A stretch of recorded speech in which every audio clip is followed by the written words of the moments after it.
there are vulnerabilities Hmm. within these plants that we don't have answers to and that we don't have a solution for. And under the right set of circumstances, this could come to pass. Hmm. And if it did, this is what we would be looking at.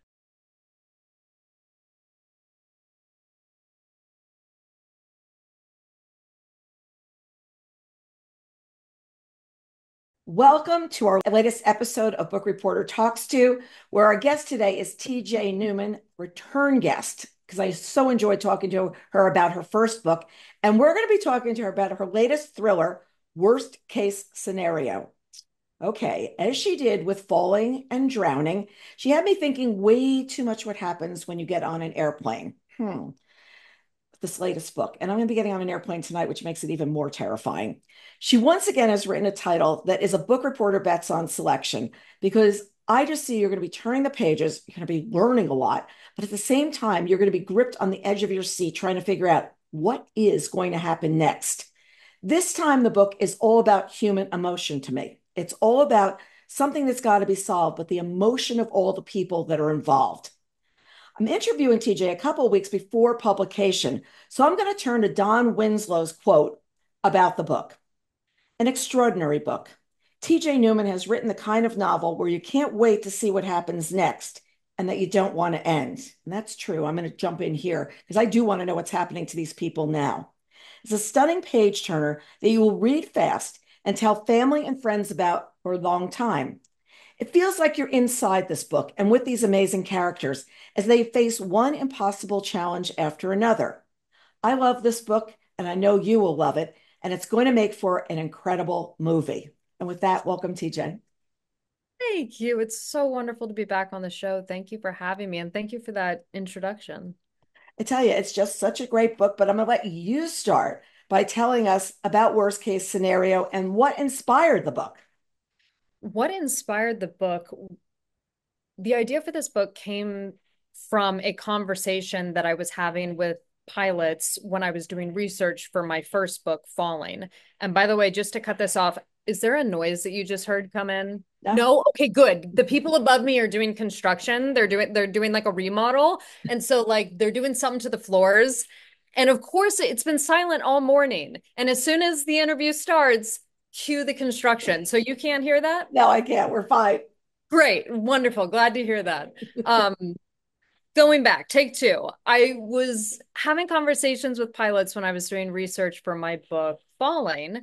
Um, and I was talking a lot with them about, the nuts and bolts of flying, policy, procedure, those types of things. But I would also ask them lots of questions about the emotional and psychological aspect of being a pilot. And the question that I would ask every pilot was, what is your greatest fear? And I was kind of surprised by the answers because they quickly became pretty repetitive. A lot of the same answers kept coming up. A lot of wires. Pilots are worried about getting their planes caught up in power lines. They're worried about decision making. They're worried about making the wrong call in an emergency, or they're worried about freezing up in an emergency and not being able to make any call at all. Um, they thought about their family a lot. They worried about turning their spouses into widows and widowers. And like I said, it was surprising how repetitive these answers kind of came to be. And then one day I had a pilot who straight faced told me, my greatest fear is a plane crashing into a nuclear power plant. And I had a face like that. I kind of reacted like, excuse me, like what? And then I sort of like dismissed it, right? I was kind of like, That's kind of that hard. Yeah. yeah, like no. I was like, no, no, no, no, no. And then I gave him all the reasons, why I thought that was sort of unfounded, that in a post 9/11 world, we've shown that these facilities have been fortified, in ways that make it okay, that if that was to happen, which it won't, like it's gonna be fine. And he's listening to me as I'm explaining this and as I'm saying this, and he's just listening and nodding. And when I finish, he goes, and that's exactly what they want you to think. Wow. Yeah. And it was kind of one of those like, hair on the back of your neck stands up like he meant that. And I don't understand why, but I need to find out. And that was the point at which I started researching and going back to this idea of what would happen if it happened. And the research for this book terrified me Hmm. because the premise is completely plausible. Hmm. Yeah, it completely is that this and the ramifications of what happens, which is what we're going to talk about, is absolutely crazy. So, you know a lot about planes. And at the start of the book, the pilot collapses, the co pilot is in the bathroom, the lead flight attendant is in the cockpit, but he's laying on top of everything and she just can't get him moved. But there's a moment when instead of the cockpit calling the tower, I really love this, with the dire message that they have to broadcast, the PA system picks it up on the flight. So it's like this drop mic moment that everybody on the plane hears what's going on and hears the distress call. Now, did that ever happen to you on a flight where you were a flight attendant? Because I'm like, I am just sitting there where the comms got mixed up and you just said, just want you to know this is what's going on. Tower, blah, blah, blah. It happens, and it happened. It's never happened to me, but it does happen. It actually, I just heard a thing a couple days ago where a pilot gave the welcome announcement, like, ladies and gentlemen, welcome to New York. The temperature right now is da, da, da, that whole spiel. He gave that whole spiel to air traffic control, which all pilots within the vicinity are listening to. So there's this great recording of him, doing the welcome announcement. And then when he finishes, someone from air traffic control is like, all right, go get them, guys. And then all the pilots in the planes are like, sorry, what was the temperature again? How can you talk? What kind of a landing was that? They all just razzed the guy because he was on the wrong channel. So it does happen. Yeah. And it's not a spoiler because it happens in the first First, yeah. sentence of the book is that, the pilot flying the plane has a widowmaker heart attack at cruising altitude and dies instantly, and the other pilot's in the bathroom. And this is a situation that is completely plausible. Yeah. And it's not a part of flight attendant training, cockpit familiarization and knowing where anything is and how to do anything. Because the idea is there's such a sliver of time in which that would happen, that you would be alone in there and that it would only be one pilot. It's so small of a risk that they just don't really devote the time and training for flight attendants to know where is the radio? How do you work the radio? What are the absolute basics here that if there was an emergency, you would be able to take control? They don't teach that. And if I was, yeah, I would change that if I was the one putting Definitely. I thought you were going to say, he said, welcome to New York, and it was Boston. That's what you were going to say. Oh, that happens all the time. I've had that happen. I've made that mistake when landing and making an announcement. And it's like, where are we? What day is it? What planet are we on? Yeah. It's like a rock band coming on, welcome Detroit. Well, you're Yeah. in Philly, you know? So, well, you clearly did your research on what would happen if the power plant was blacked out. And there's something that you have in here because the power goes out when the plane hits. And you have something that my son, who builds switches that will turn the power over to a generator, said you're spot on with. There's this 10-second gap before it goes over to the generator. And he knows this from making switches. And you have one scene in a hospital that was right on because where did you put it? You put it in the OR. And what was the guy doing? Heart surgery. And you put it with the toughest thing. So when that power went out, you had, the toaster went off someplace or all these things went off, but something that major in that moment.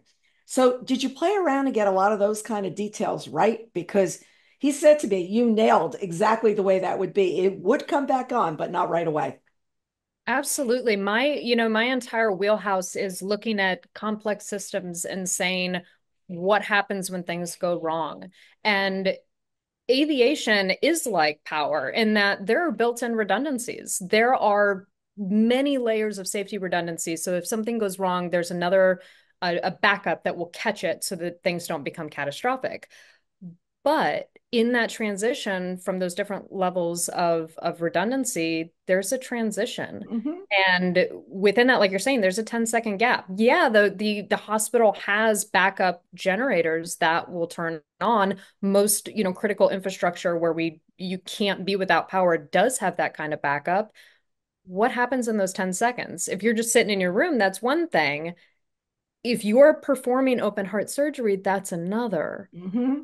And so writing that moment when the power does go out was really kind of fun to think, what would be the worst case scenario? What would be the worst place that you could have this happen? Because it would. Even if things kept working, there would be a transition point. Hmm. And what if your backup generators are broken? Hmm. Which happens. Hmm. That happens too. What if the backup fails? What if the Um, switch fails? What if the everything fails? We talk a lot about switches around our house. That's how I know about these things. And That's his job. it was fascinating too to look at like, holy cow, you think about, if the power goes, so does the water. So does like I can't fill my car up with gas. The gas Hmm. pump now doesn't work. Hmm. So water doesn't work. What Hmm. it's not just the lights. It's Hmm. not just that. When you start thinking about all the layers of like what would go if the power like completely blew, Hmm. it gets pretty ugly pretty fast. It does. And I kept thinking about the people on the plane and where were the people on the plane. And I'm not going to give anything away, but that becomes a very quickly a different story. That becomes completely, and it's not what you expect. It's not what you expect is going to happen with these people. And I'm not going to give anything away. But that is, wait a second, this is going to be a much bigger story. And then there's the moment where the president is brought up to speed. And I love this during the Easter egg hunt. And this is all but folks, this is really early in the book. Like we're not giving anything away. We're really like in chapter like maybe three, like at this point. And it reminded me of the moments where President Bush was reading to the, I think the kindergarten class at 9/11. Was I right? And that's where you were taking that moment of the world is lovely and then it's not. 100%. I use that moment when George W. Bush is reading to the elementary school kids, and his chief of staff comes over and whispers in his ear that September 11th, essentially, what we know now is September 11th has started. And there's an iconic picture. Everybody knows it. It's now been turned into memes, but that moment where you can see on his face that he understands what has just happened and Mhm. capturing that moment live, yes, played Yeah. into this book and how the president receives a very similar message, after he finds out that a commercial aircraft full of passengers has crashed into a nuclear power plant. Um, it was a chilling moment. It was a fascinating moment to kind of explore in that way of like, there's the moment before and then there's everything that Hmm. happened Hmm. after. And if something like this ever did come to pass, it would be that sort of Kennedy assassination 9/11 moment for a generation. It would Hmm. be that moment for generations not even born. Yes. Who would, I mean, this would be something where the legacy of an incident like this happening would affect people in a visceral way that don't even exist yet. Right. And you have to sit there and be calm for a moment too, which everybody says, why were you calm? Why did you not? But you've got a group of kids and you're realizing you do that, that you have to keep this level while your head is doing, you know? Yeah. And also realizing too, when you are in a position of leadership, and it's interesting in the book, we see the president, and then we also see, the guy. There are different points of command, different points of the person in charge, the person that when something happens, all eyes turn to you. And as a flight attendant, it was like that on the plane. Whenever, I'm just the person bringing you your drink until we hit turbulence. Right. And the second that we hit something scary that you're not expecting that comes out of nowhere, all eyes turn to you. Hmm. Are we okay? And what are you going to do about it? Hmm. And that's the position that I can relate to in a grain of sand type of way, and that I know what that feels like to suddenly go, whoa, something that everything just shifted and I'm the person in charge. Yes. And that feeling I understand on, like I said, a grain of salt level to compared to the president of the United States when a Hmm. national crisis happens and suddenly you've got an entire nation, an entire world looking to you saying, what are you going to do about it? Yeah. Yeah. And it was fun to explore in this book too, to know that like, yes, everybody looks to the president, everybody looks to, the powers that be.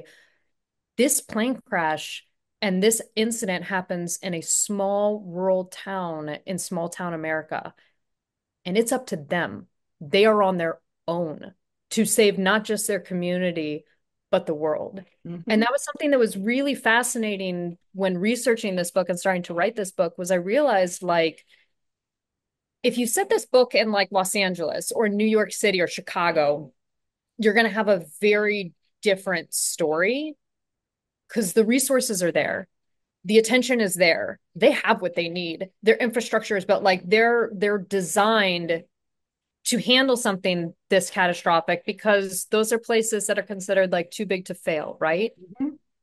You hit a small town, a small rural town that doesn't have the resources, doesn't have the attention, doesn't get that kind of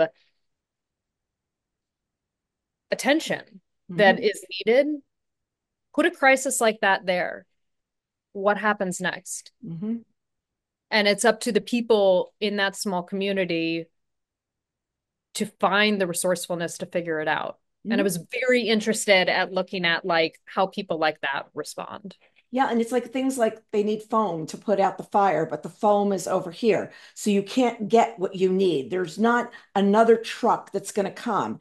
No, that's not big enough to go over there. And I just found those all these little details.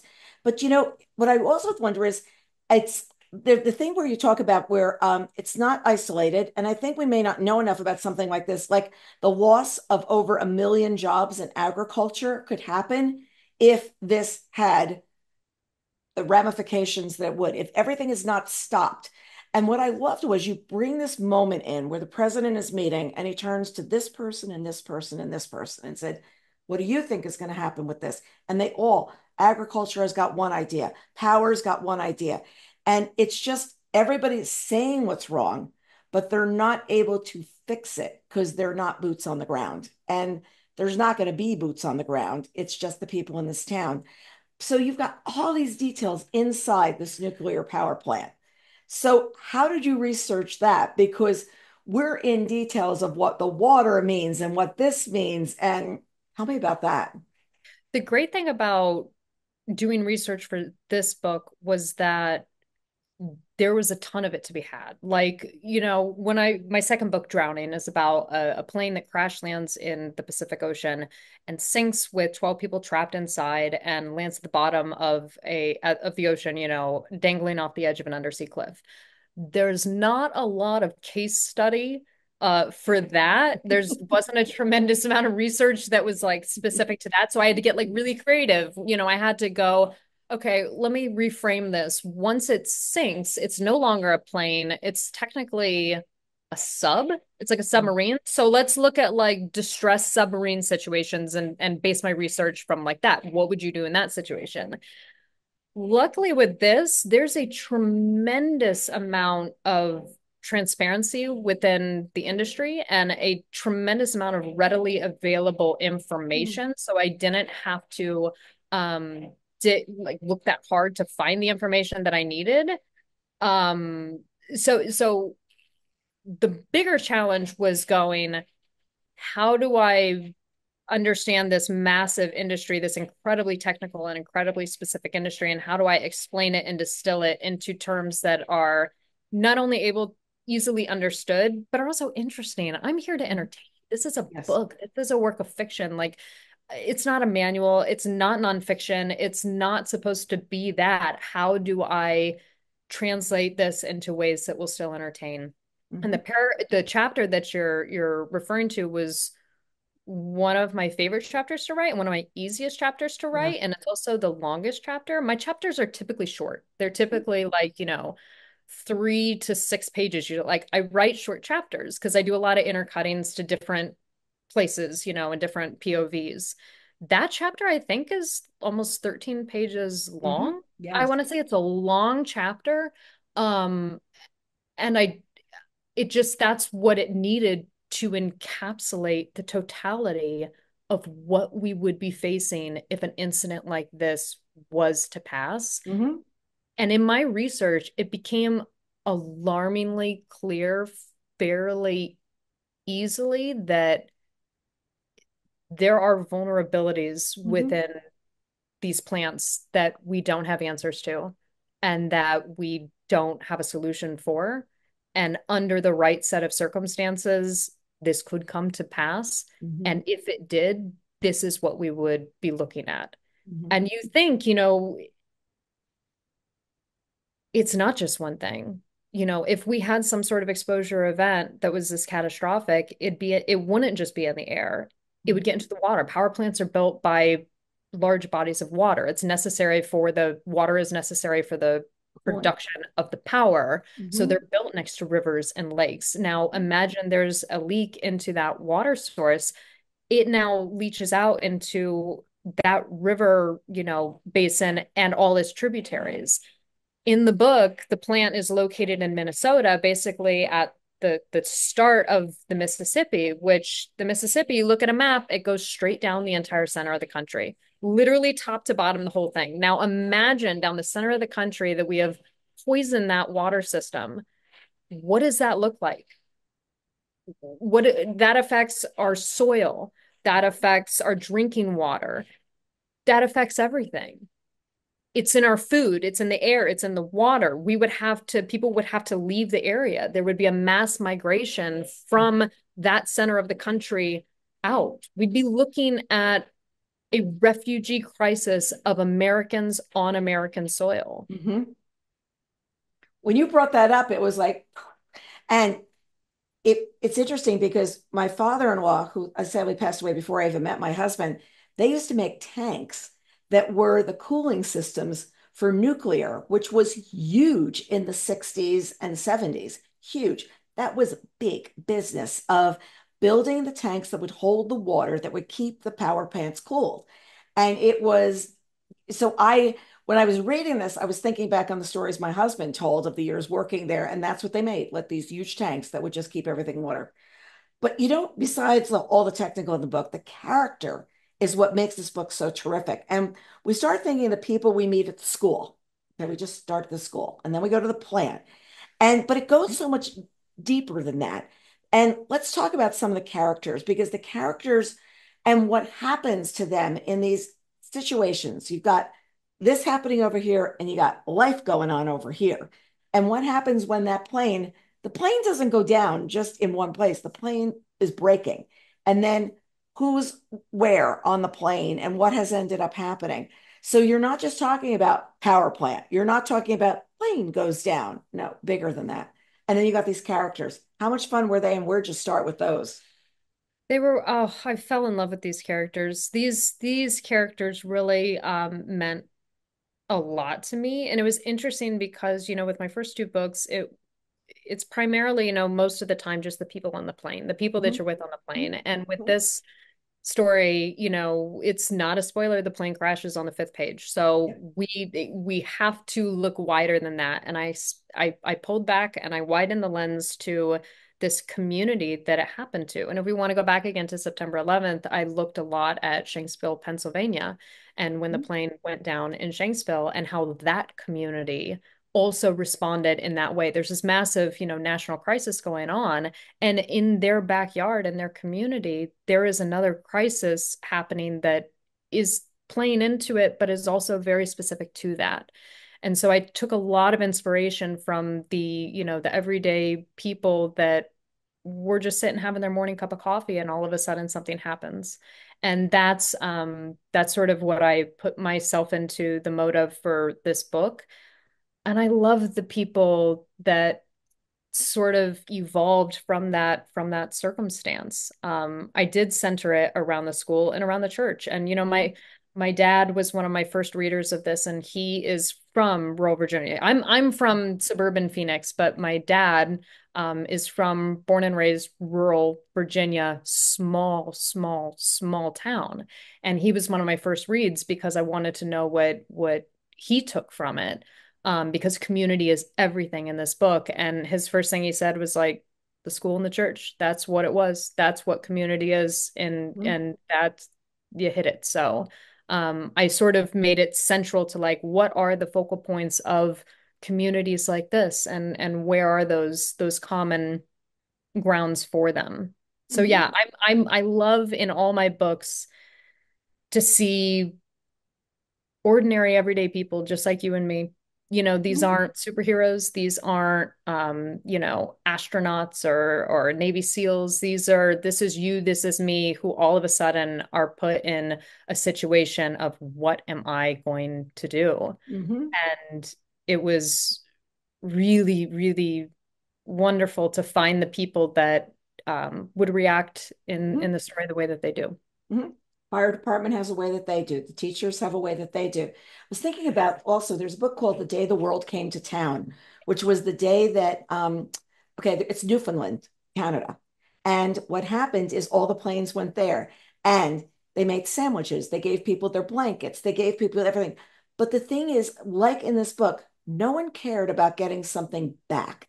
They wanted to give. How can I help? And there's this one character, Marion, who knows what he can do. He knows where he can move. And I'm not going to give anything away, but becomes a pivotal person for people are like, how did he know to do that or whatever? You've got a young person that we'll talk about a little bit later who shows up and does what he needs to do. And then you've got people that are just standing there trying to figure out for this one thing, hanging on the end of a cliff, how am I going to make this? How am I going to fix it for one person? I'm not fixing it for the whole town. I'm only fixing it for one person. But that one person, they're not going to abandon. And I thought it was interesting because we think of the big thing, but you had characters worrying not only about the big thing, but about this little tiny thing that could make their day something of a nightmare or something of, look what we did. Thank you for that. And that was something that was crucially important to me with this book was showing, yes, we are facing a potentially life-altering on a global scale cataclysmic event that could destroy life as we know it. And at the exact same time, we are fighting for one life. We Mm-hmm, are fighting just as hard to save one person. mm-hmm, And it was crucial to me as a writer and also for the reader to kind of toggle back and forth between those two storylines to go, yes, it is enormous, which is hard for us to grasp sometimes. It's hard for us to grasp the totality of the magnitude of what this means, to remember this is what this means. yeah. Each individual life is what it's about. If we're not fighting as hard for one person, what does the whole matter? Mm-hmm. And that was a crucial thing for me as a writer. And I think for the reader to kind of go back and forth between those two lines to kind of bring, the focus in and out of what we're fighting for and why we are sacrificing and why we are willing to work this hard and give so much. What is it for if not this? Yeah. And you think about how it would haunt these people if that didn't go the right way, if it doesn't go the right way, and you're watching a situation unfold. I just thought that was, really good. And then you're pivoting between the power tables in Washington and the small town, and you're going back and forth like this. And there's this moment where there's one woman who has come in and she just gives the president like, like back talk, like she's just like da da da da da. And she becomes really even more important as the book goes along. And his reaction to that is really interesting as you get later as well. I'm not giving anything away, folks. It's really hard to talk about this. So it's also when the plane, like, breaks up, it informs a lot of the action. Did you say this kind of plane goes down? This is how it happens. How did you research how it would break apart? What's going to happen?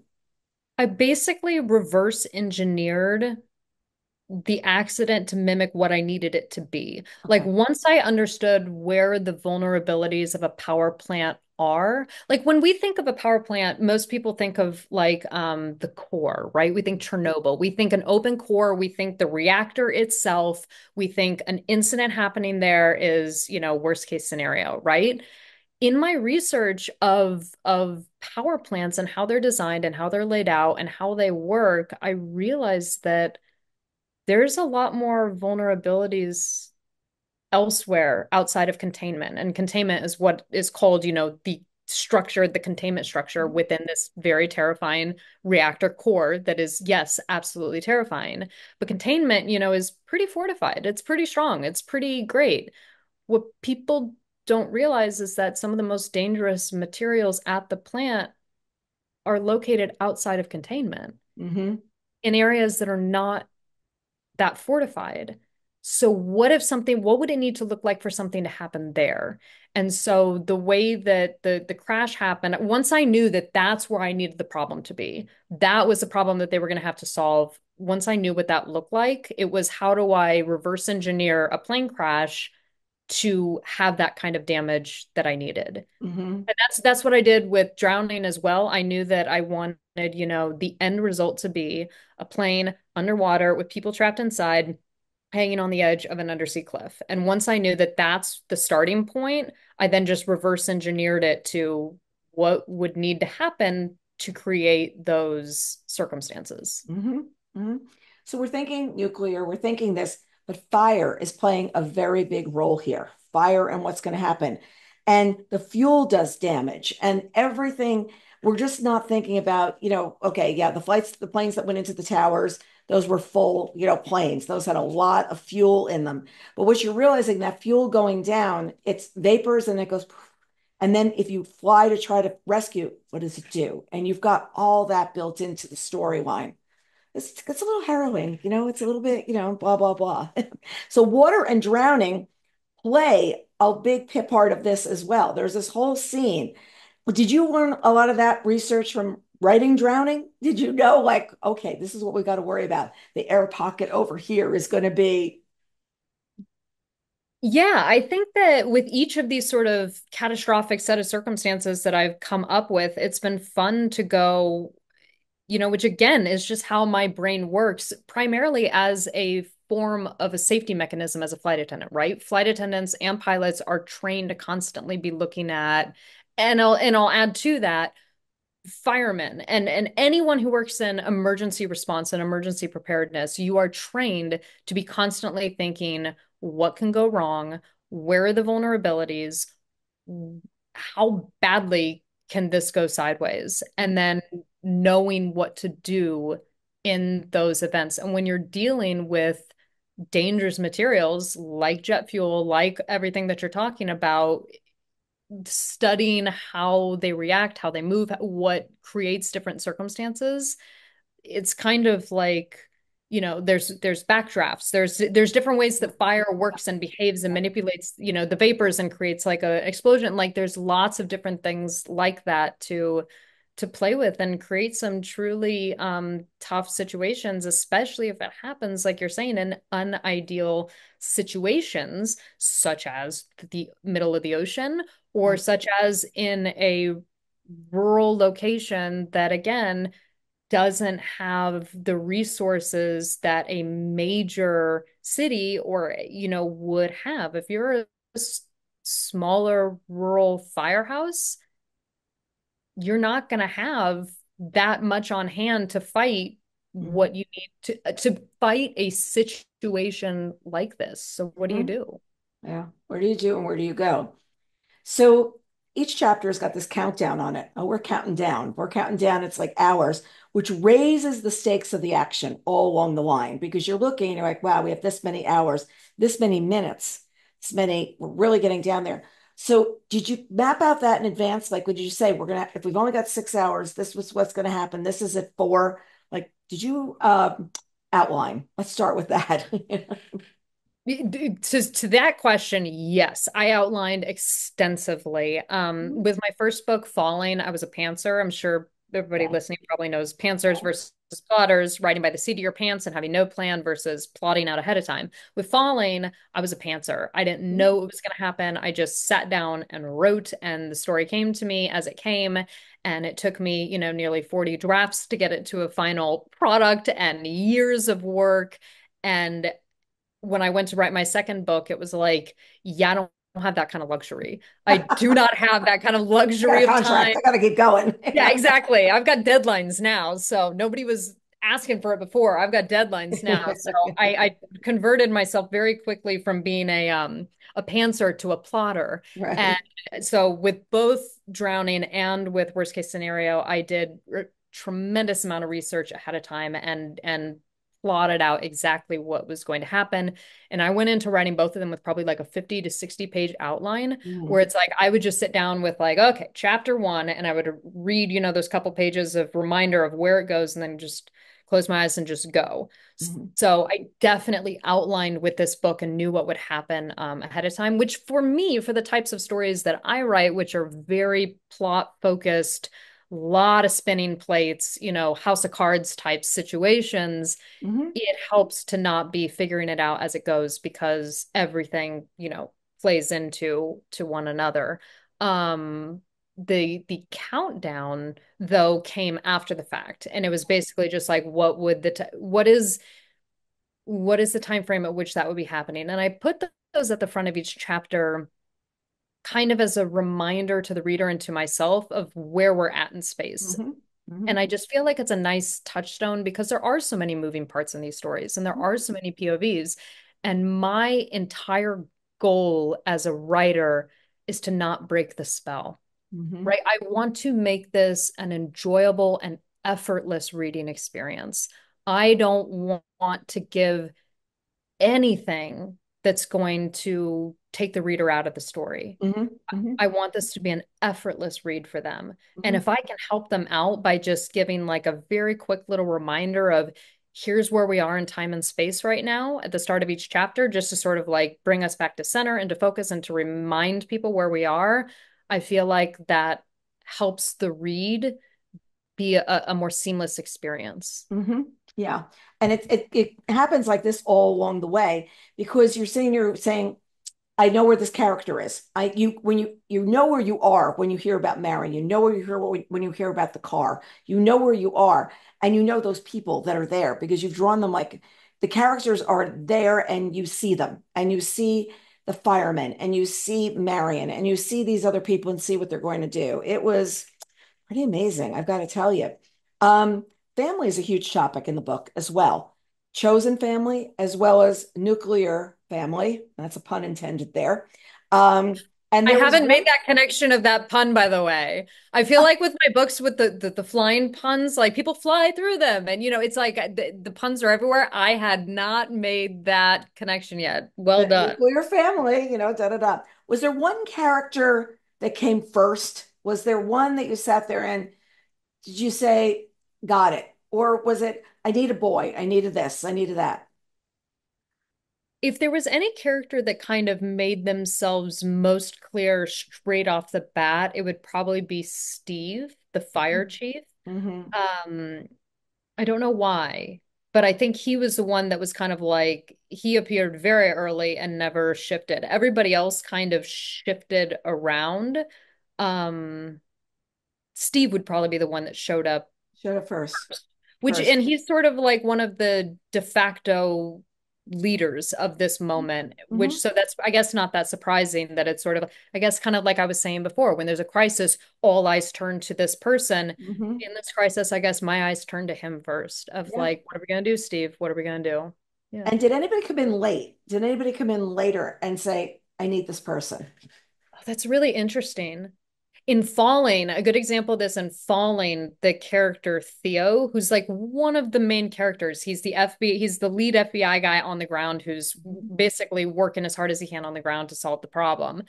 He did not exist in this world until like the last couple of drafts. Like I said, 40 some drafts to get there, and he was like only appeared at like the last minute. I don't know that with this story, there was anybody that kind of came in last. I think once I sort of understood what the story would be and who would be necessary to tell it, I Right. think I think everybody kind of just stepped into their roles altogether. And there's a young boy who becomes a hero, and I loved how you handled his character. And we're not going to give any spoilers away about this, but this kid, Matt, is just like cut up to this and to that and becomes this person that by something that he does has exactly what people need at the exact right time and knows how to do it. And I just found that you've got somebody who you know that probably cut up in school, did everything, but at this moment, he's a hero. He's a hero of what's going on. And it's you said something earlier that I really loved of like that everybody in this story and in the types of stories that I love and that I love to tell, like everybody has something to contribute. Mm-hmm. Maybe not everybody's the fire chief and or the president of the United States and has that sort of like natural list of responsibilities and list of contributions. Everybody has a part in this story. Mm-hmm. The from the president of the United States to an 11-year-old little boy in this town, everybody has something to contribute. And I Mm-hmm. think that that is something I like to write into my stories. And that's something that is just sort of a worldview for me. I really Oh, think that that's how I feel about just people in general. I think everybody has something to contribute, something to teach you, something to say. yeah. Yeah, and I put that in my stories. And you didn't picture him to be the hero, but there's a part where he gets to be it. There's this also really dramatic ending and then a coda. And from the start, did you know that was where it was headed? That like you're going to do that pivot at the end to just tell us, like, where's everybody now? What happened now? I love I love a good wrap up. I love knowing how things end. There's a million ways to tell a story. And I just know for me as a reader and as a writer, I love closure and I love to know how things ended and how things ended up. If there was anything, when I look back at my books, Falling had a much longer uh tie up, at the end, a Mm-hmm. much longer denouement that I ended up cutting quite a bit of. And I look back on that now and I kind of regret it. I kind of wish I would have given just a little bit more closure for those characters than I did. I love closure. I love knowing how things I love how tying things up. And that doesn't mean I love a happy ending and everything always ends. This is not a spoiler. I'm not saying, but I love closure, good or bad. I just want that kind of, yeah, closure. I still think about the flight attendants on that flight and how they maneuvered everything together. I thought that was great. And they were all very different people. They were all very different people. But once again, this is what we're going to do. So you finish writing. How do you work with your agent, your editor? Like at what point do they see the work? At what point do you sit there and go, okay, I think I can let this go, but maybe not, or I'm going to give it to you and please love it. Depends on the person we're talking about. With my agent, he is deeply involved the whole way along. My agent and I, we see story and we see writing very similarly. So we have developed, this is now our third book together. We've been working together every single day for 4 years now. Mhm. We have a creative shorthand that is invaluable. And Mhm. he's he's a writer himself and he's a screenwriter and he has taught me so much about the craft of storytelling Mhm. um, that has been so crucially helpful. So he's deeply involved the whole way along to say, that's great, but move the focus here. And it goes, oh, okay, you're completely right. That is where the focus needs to go. So he's pretty involved the whole time. I I'm very sort of skittish about opening that up as Mhm. it Mhm. goes along. But once people get let into the tent, it's I'm not the kind of writer that is I like criticism and I Mhm. don't have a problem with Mhm. killing my darlings and take it's the book. It's not about me. It's not about my ego. It is about what needs to happen to tell this story best. Mhm. And that's all there's to it. And like I said, I'm a drafter, I'm always kind of jealous of the authors that are like, I think I wrote 3 drafts for this book. And I'm like, Really? how? How did you have that like clear of an even with a 50-page outline, I'm still, all these drafts in because that's just my process. That's what it takes to get there. And so I think once I got comfortable with understanding that, like, yeah, it takes a lot of work and the work's not done until the work is done right. And I have no problem with knowing that it's not an ego thing to be like, my first attempt, my fifth attempt still is not right. Mhm. I have no problem making those adjustments. There's a big line that I use all the time. Is this a good idea or a bad idea? And it automatically opens people up to say it's a bad idea. And I use it a lot around the office. Is this a good thing that we're doing or bad? And then you allow people to say no. It's not a good idea. And I learned it years ago. There was an ad when the New York Times used to run full page ads for books. Those were the days when there was print paper, everybody. Remember those moments? And there was one ad that I just didn't think did the author justice. I just didn't think it was the right. I had read the book. I didn't think it was the right ad. And I called the marketing director and I said, I don't think this is really good. And he goes, I see your point. I'm going to go into the marketing meeting and say that. And he walked in and the publisher held up and goes, isn't this the best ad we ever ran? And I realized in that moment that if you say, is this, what did you guys think? Allows people to say what they feel. If you say, this is great, usually if you're the head of whatever, I don't care, the fire department, I don't care where you are, people are going to see you as the leader and back down. And I found that that one little moment influenced so much because you sit there and say, is this story developed enough? Do you see enough of this character? Do you see? And in that, if you have trust in the person you're working with, it's going to get better because you turn the people around you. And it's not about their ego, your ego. You got to have the right players. And you got the right players, you can sit and have those conversations, but it's got to be the right team. Absolutely. And that's, you know, along with that creative shorthand that I was just talking about with my agent, it's like we have developed a level of trust that outside of like my immediate family, I just don't have with anyone on the planet. Yep. Like when you take it's putting making art and then taking art to market and then building a career is trench warfare. Mm-hmm. And we've been in it together now for years. And so there's that level of trust that lets you be able to take those risks and to Mm-hmm. say, you know, I don't know, what do you think? What do you think? I don't know what this is. And it's so funny that we're having this conversation because my agent and I were actually just talking about this a couple of nights ago where he said something. I forget what it was, but I said something about like, you know, because I also come, my baseline is like default of like, I have to be convinced that it works. I have to Mm-hmm. be Mm-hmm. convinced that something is good. Mm-hmm. That's just sort of where I'm at, you know, that's just how I sort of approach things, is it's not good enough until it's, you know, someone I kind of have to be convinced to get Mm-hmm. there in that sort of way because I'm just critical like that. Mm-hmm. And my agent said something to the effect of he was like, I know I always I know I'm gonna have problems when somebody brings something to me and they're like, best thing ever. Right. This is amazing. This is great. Like, this is the best work I've ever done. He's like, I know right then it's not gonna work. I know it's not going to work. He's like, you always, there just needs to be that sort, if you're not having that critical eye, that sort of like, how can I continue to improve this? And I'll tell you what, I can take any of my books right now and I love all of them and they're finished products and they're great and I love them.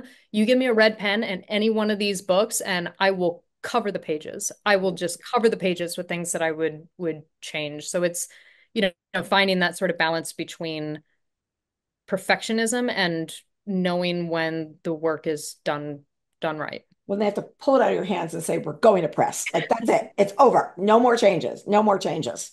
You know, your covers are all branded. I should have gotten the ones in the other room because falling, drowning, worst case scenario, they're all the same kind of a look on purpose because you have to make sure you're picking up the right book, everybody. This is the new one, you know? So tell me about that. Tell me about the brand because it's branded here.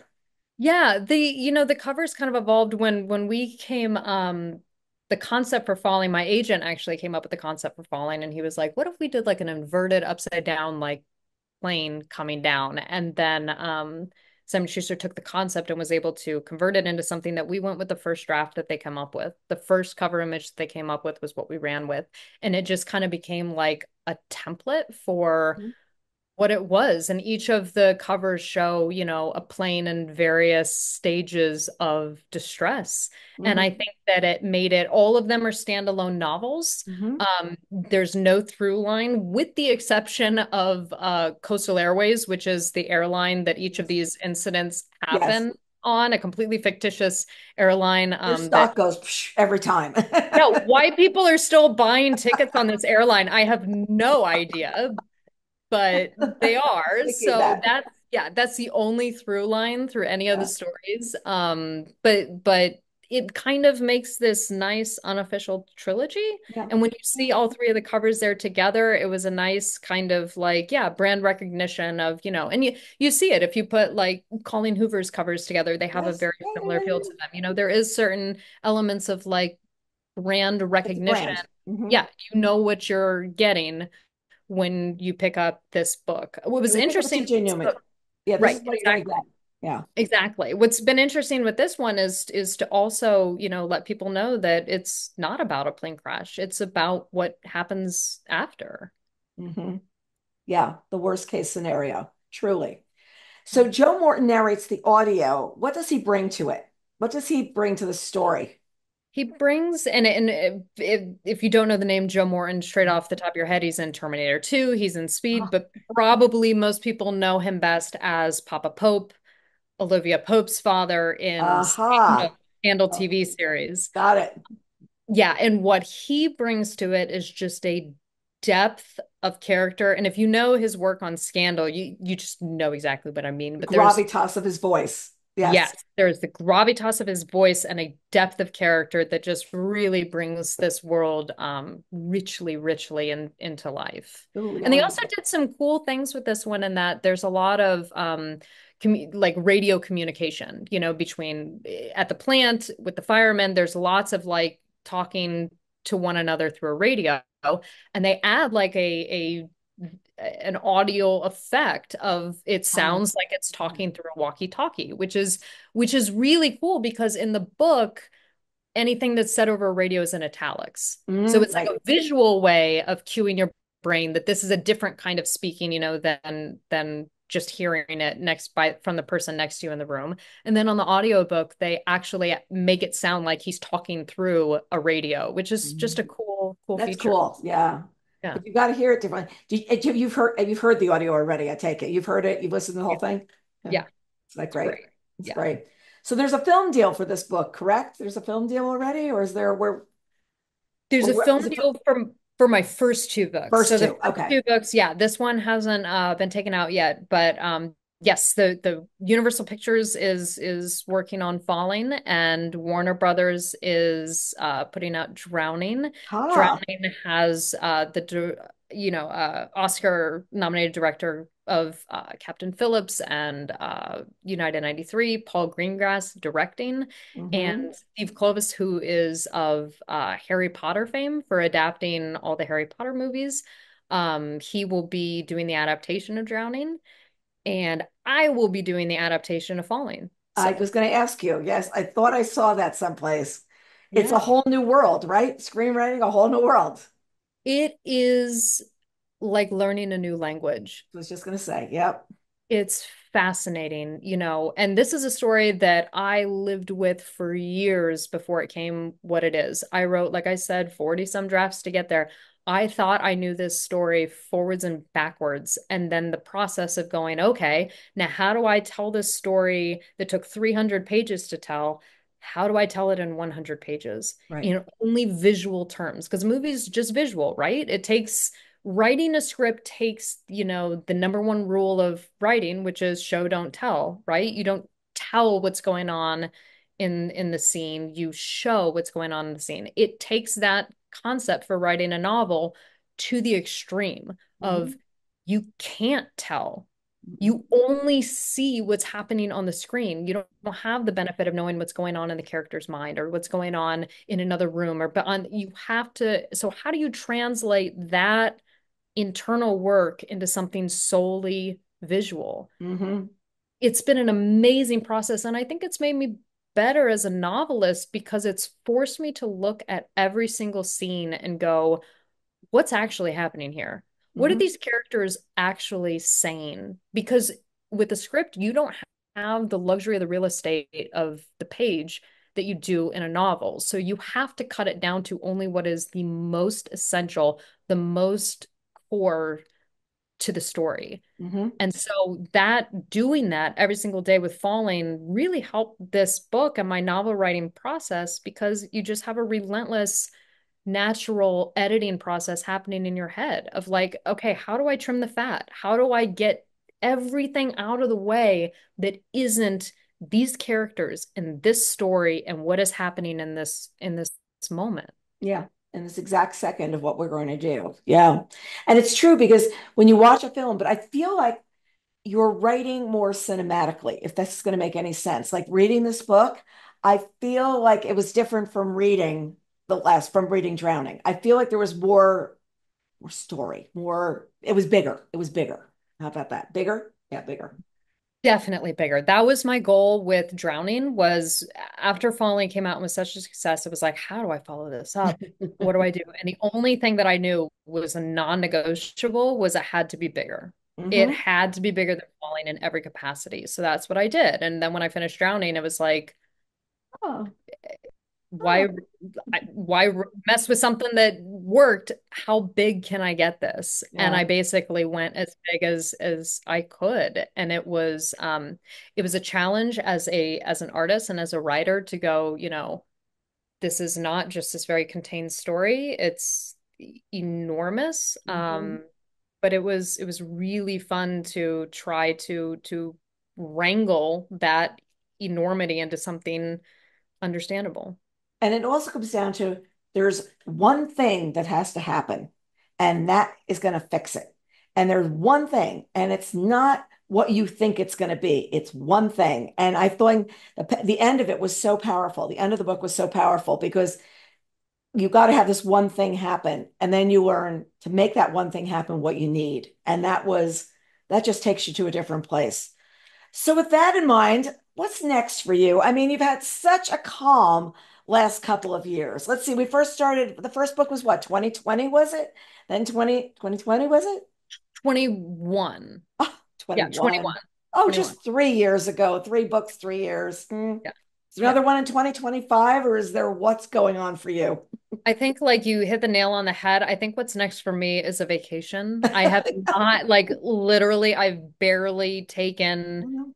any time off, which is like, look, when you work as hard as you did to get where I've gotten, and when you have the incredible gift and privilege of the opportunities that I've had, I have just done everything I can to make the most of it and Mhm. to appreciate and not take for granted that privilege of that opportunity. And Mhm. I've said I'm not going to let this go to waste. I'm going to do everything I can to to really make the most of this privilege. And now I'm 3 books in, and I'm kind of like, okay, I think I've earned a vacation. So Yep. that's stuff Yeah. is like I just wanna just for a little bit actually get some full night's sleep and not be thinking about worst case scenarios. But you know what's really funny is I get some of my best ideas on airplanes. I mean, I've been on a plane in years. We're leaving tonight. I've been on a plane in years. And what really surprises me is there are times where I said, I would just like to fly to LA and fly back. Like just so I had 5.5 hours of just thinking without the phone ringing or the email. I mean, yes, you can turn your email on the plane, but no, just your best ideas often come when you're not in the moment. You're not in the crisis of this got to get done by 5. The newsletter's got to go out, got to write an opener, got to write a bets on. And last night, I mean, the whole week, the last 2 weeks, it's been like boom, boom, boom, boom, record, do this, that.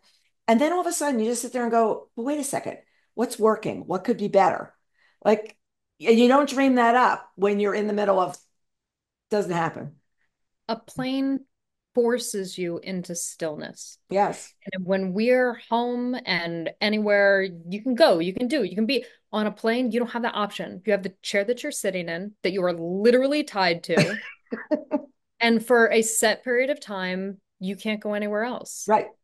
And I have to say, I'm wondering now, I haven't thought about this, if it made the cut into Falling. But Joe, the lead flight attendant in Falling, used to have this like musing paragraph of essentially exactly what you're talking about and a little bit of sort of being disappointed that, TV and internet made its way onto planes Yes. Yes. because it used to be this beautiful moment of a sliver of time for 1 to 6 hours or whatever for flying domestically, that where you're cut off from Yeah. everything and all you can do is sit with your thoughts or take a nap Or read a or book or daydream just or listen to music or read a book, read a magazine, read the newspaper, talk to the stranger beside you, talk to your child, talk to your spouse. It used to be this sort of like noise canceling moment that doesn't happen in society very often. And when we're still, that's usually when, you bring things up for yeah. you. And I also think it's interesting that, falling, I wrote on the plane. All right. And that was during times where I was forbidden, flight attendants were forbidden to touch their portable electronic devices. I couldn't have my phone out. There was no internet for me. There was no anything. I'd be fired if I was reported for being on my phone.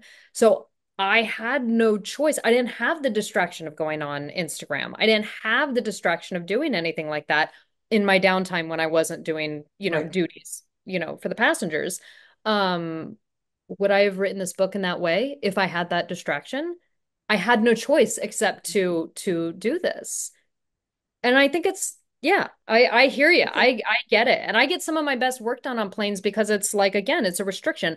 I've this flight is an hour and 37 minutes long. I've got that much time to accomplish what I need to accomplish. I'm Hmm. and suddenly, 5 pages are written like that. Whereas if I was home and I have all day long to accomplish it, suddenly the end of the day has come and I've managed to keep myself busy doing who Yes. knows what, but those pages didn't get written. Yeah. It used to be also when you didn't have the internet, you could answer the email and have everything done when you landed, and then it all start coming in. Like you wouldn't make it up the aisle. But I do think tonight I'm going to ask both of the pilots, do you need to go to the bathroom? Do you want to go now? Like, I don't, maybe you don't need to go during the flight. You're not going to stop. Are you drinking any water? No, you don't need to be doing that because definitely made me think about that. DJ is always great to talk to you. And I just was realizing we need to do this in between the books coming out because we always have a good time and we're always doing this. And I'm like, why do you never keep in touch with her? Because we always have these great conversations. I know. I feel like we just had like a long chat over coffee. This was wonderful. Thank you, thank you. And yes, let's not wait another book to do it again. No, especially since like it's not happening in 2 seconds. There you go. Like I said, I need a vacation. Give You me need just 5 minutes vacation. of rest. Vacation, a very quiet one. Yeah. So thank you for joining us. Thank you for being with us again. And to our listeners and viewers, look forward to seeing you next time on Book Reporter Talks To.